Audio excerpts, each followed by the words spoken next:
Ah, Champing, meron kang dumating na package dito. Halika at bubuksan natin at titinan natin kung sino nagpadala. Meron ka na namang bagong ninang, Champing? Oh, galing pala ito sa Luscious Recipe, Champing. Pinadalhan kanila ng Real Meat Tasty na iba't ibang flavor, Champing.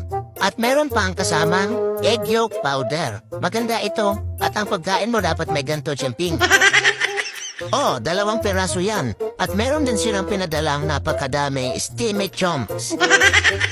Oh, matitikman mo na itong lahat, Champing. Napakabait naman ang bago mong ninang, Champing. Meron ka na namang panibagong dagdag sa diet food mo galing sa Luscious Recipe.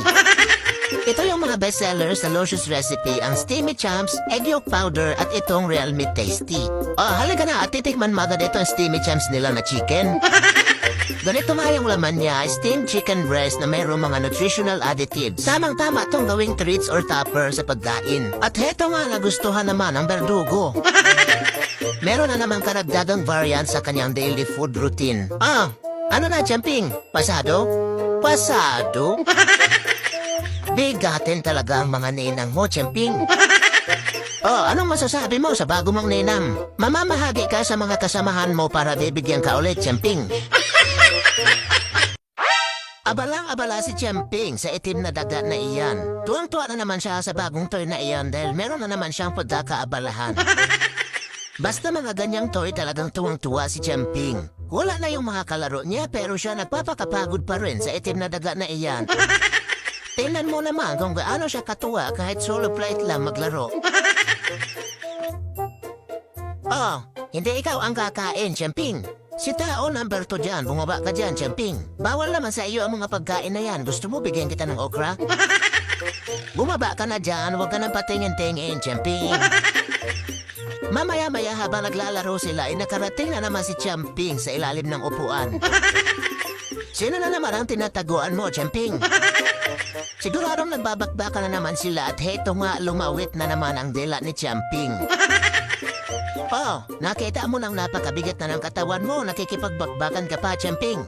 Tinan mo at para ka na namang aso. Oh, hindi ako kalaban. Si tao ako, Champing. Champing!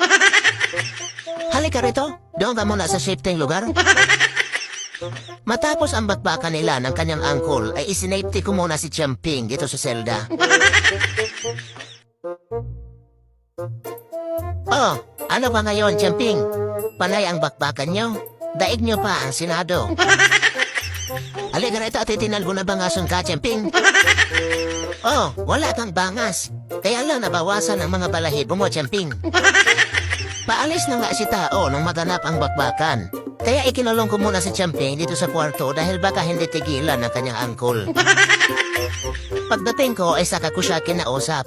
Oh, okay ka na, Champing? Wala, Champing. Hindi ka talaga kayang tanggapin ng Uncle Casper mo.